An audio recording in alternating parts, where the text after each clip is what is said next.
여러분, 우리가 성경을 읽을 때 하나님의 성품, 그리고 그 성경 안에서 우리 하나님이 행하신 일들을 우리가 알 수가 있어요.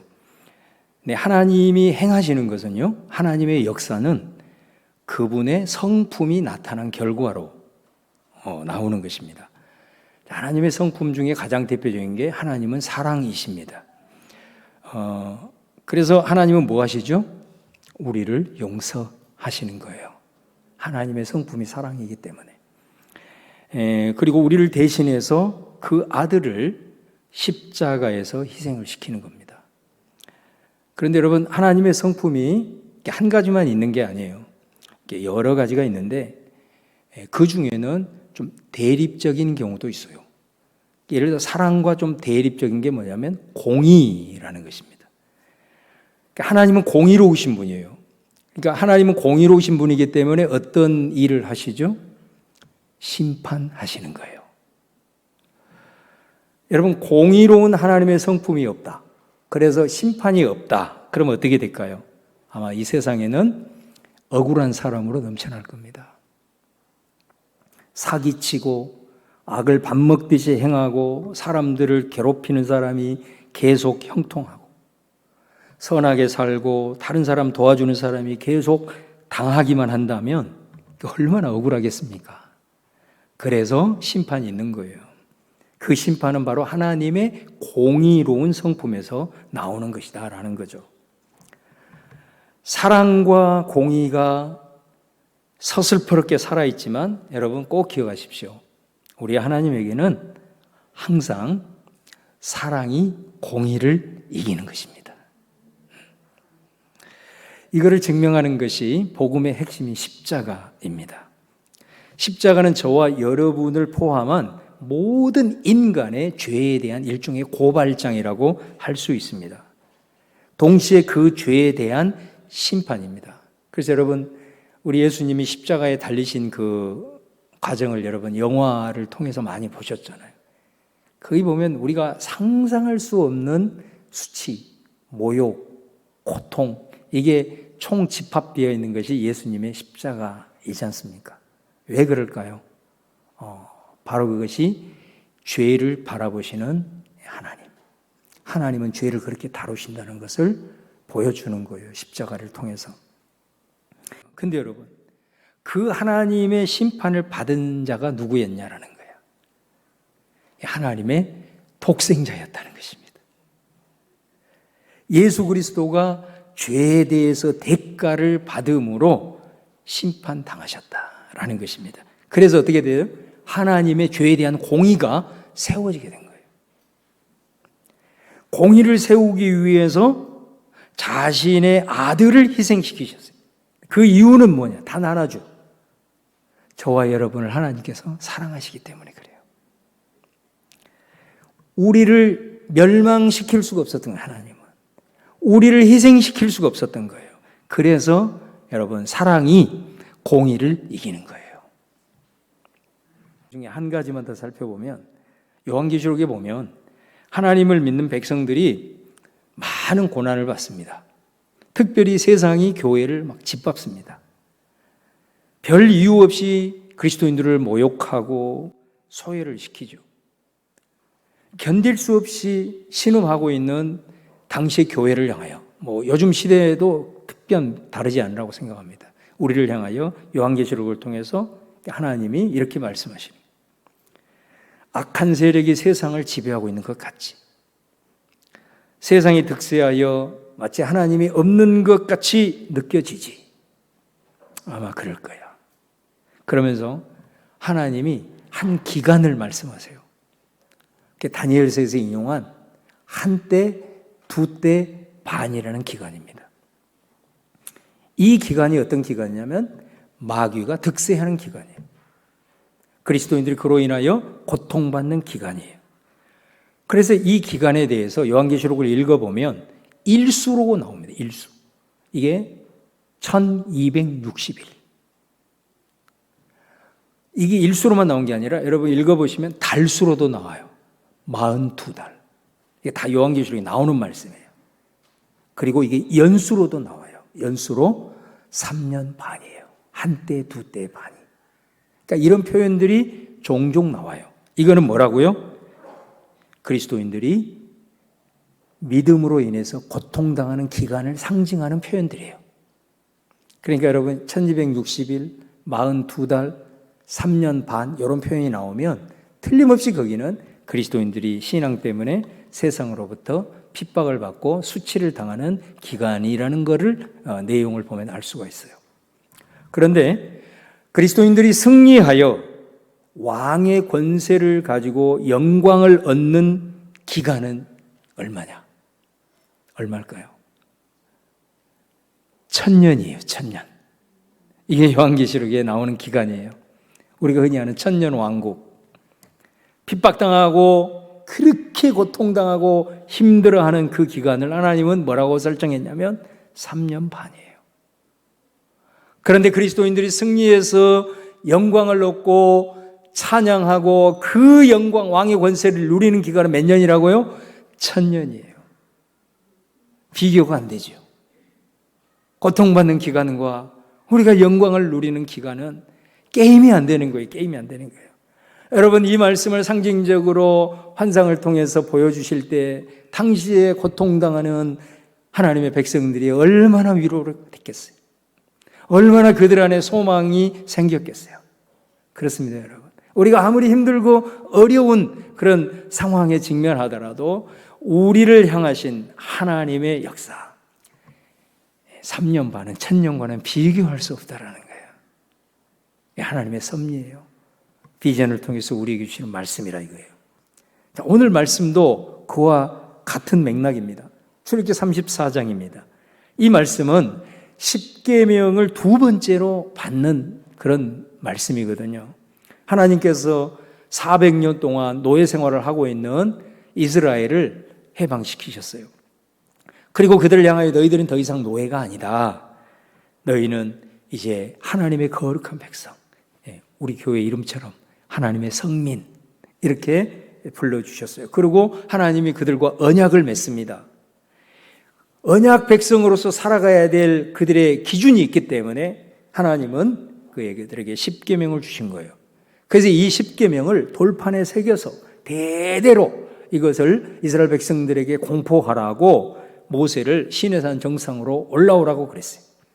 그래서 시내산으로 모세가 올라가서 그곳에서 40일 동안 하나님과 계속해서 대면하면서 하나님께서 주시는 말씀을 받고 언약을 계속해서 받고 있는데 그 산 아래에서 이스라엘 백성들이 뭐 하고 있었습니까?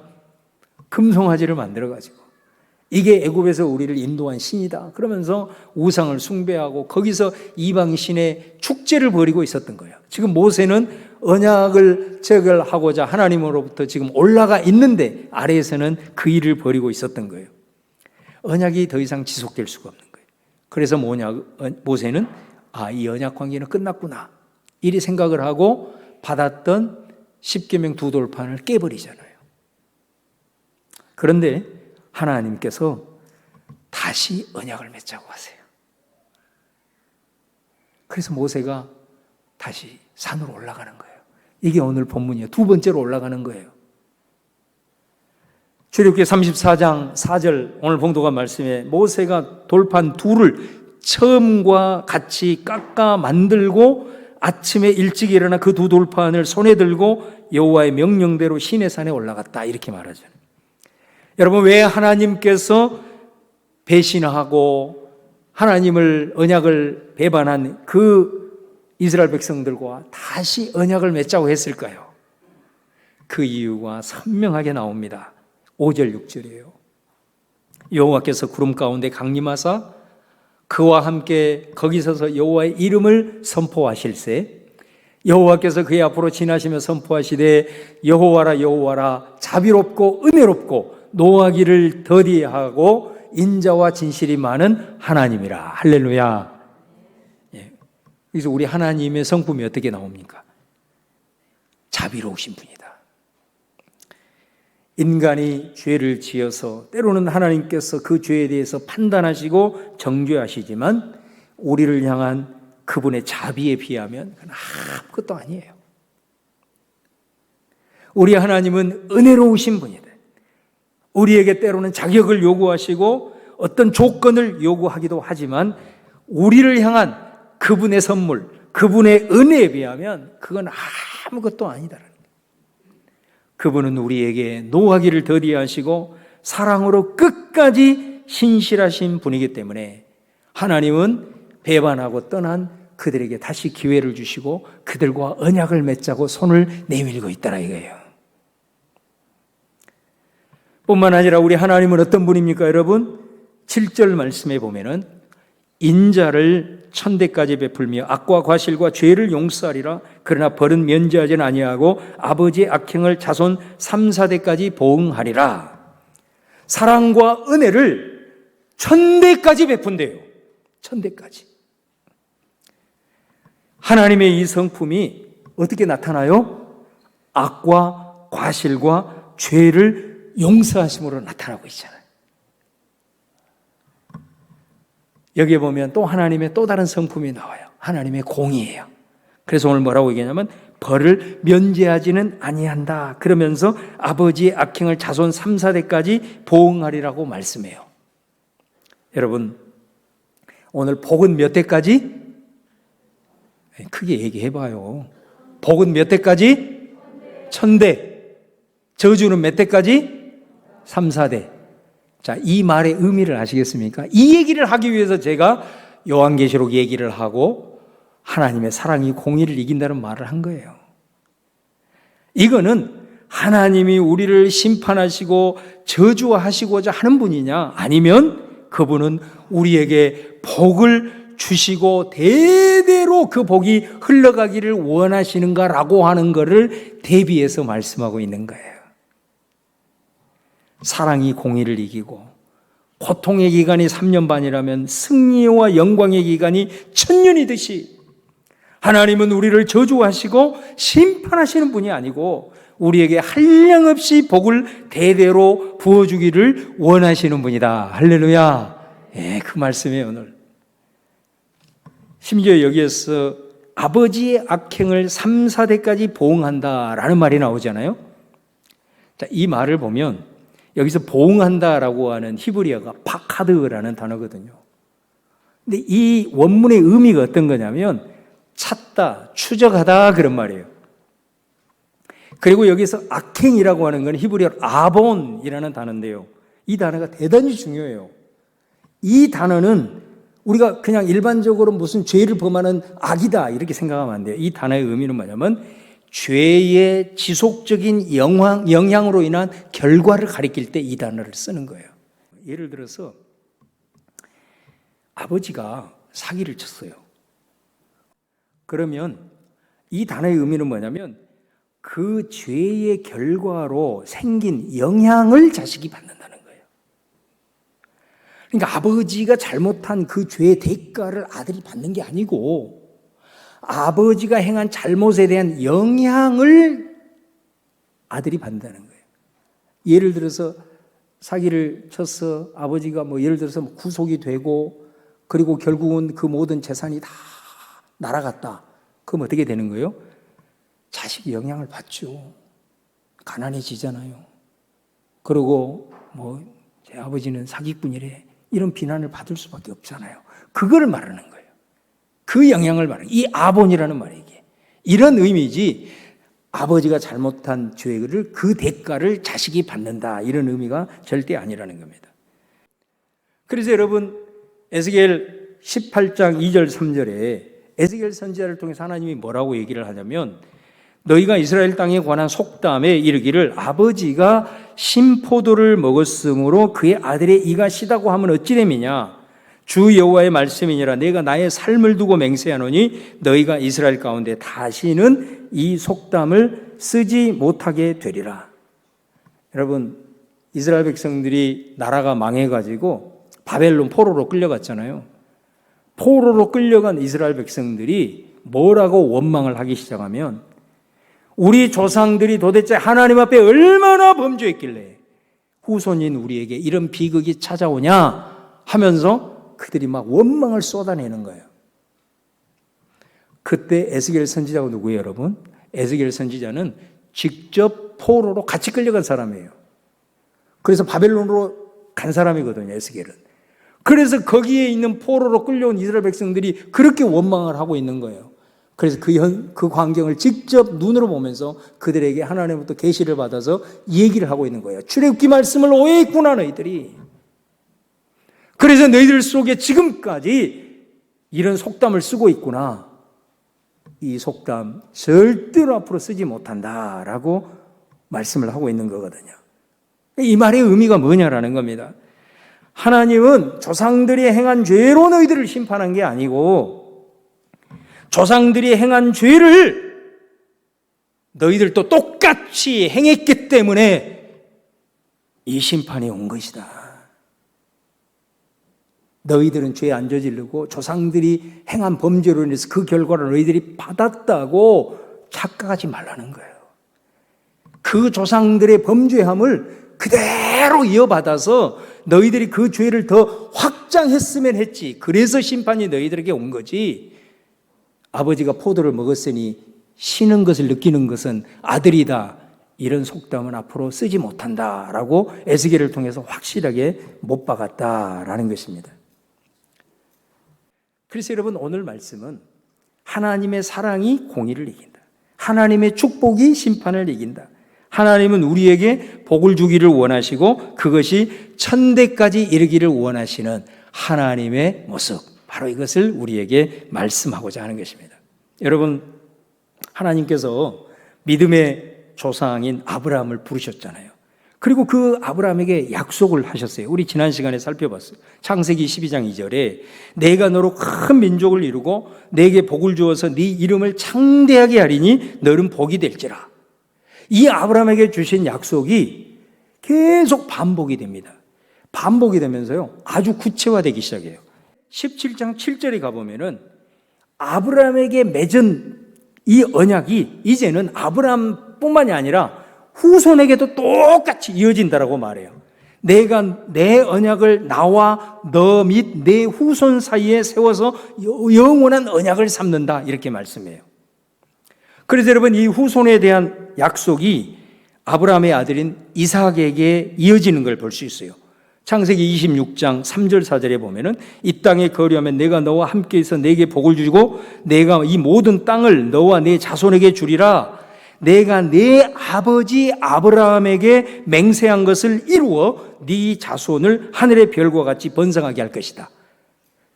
그래서 여러분, 이 아브라함의 하나님과 맺은 약속이, 언약이 그 후로 야곱을 거쳐서 대대로 흘러갑니다. 이 복이 흘러갑니다. 흘러가서 구약의 어떤 정점에 서 있는 다윗까지 흘러가요.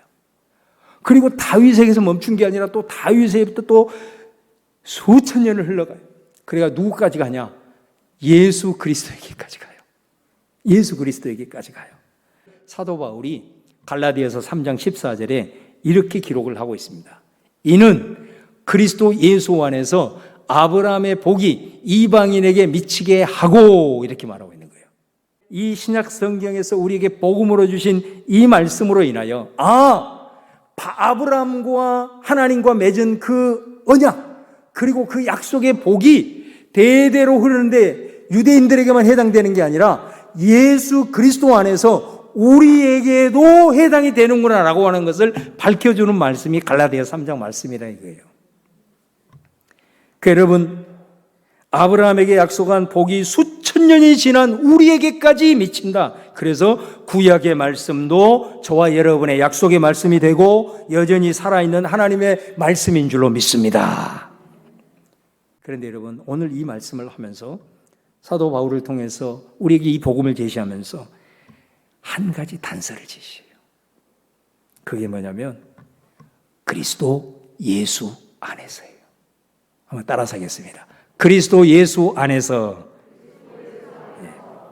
내가 예수 그리스도 안에 있는 것처럼 우리 후손들도 그리스도 안에 있어야 한다라는 것을 말씀하고 있는 거예요. 그래서 우리 갈라디아 3장 14절에 아까 뭐라고 그랬죠? 그리스도 예수 안에서 아브라함의 복이 이방인에게 미친다, 그렇게 말하는 거예요. 아무리 특권적인 위치에 서 있어도 우리 후손들이 그리스도 안에 거하지 못하면 의미가 없다라는 거예요. 그걸 잘 보여주는 게 사무엘상에 나오는 대제사장 가문이었던 엘리와 그 아들들을 통해서 잘 보여줘요. 엘리가 누구예요? 아론의 후손이에요. 특별한 신분으로 구별된 대제사장입니다. 그리고 그 아들들도 이제 대제사장의 직분을 수행할 특권을 가지고 있는 거예요. 그런데 성경은 뭐라고 얘기하냐면요, 그 아들들이 여호와를 알지 못한다 이렇게 얘기해요. 사무엘상 2장 12절 말씀에 엘리의 아들들은 행실이 나빠 여호와를 알지 못하더라. 여러분 상상이나 됩니까? 대제사장인데, 제사장의 가문인데 이 아들들이 여호와를 알지 못한대요. 그러니까 어떻게 되느냐? 제사장이면 어떤 일을 해요? 예배를 집례하고 이스라엘 백성들을 하나님과 연결시켜주는 중보자의 역할을 하는 게 제사장의 직무잖아요.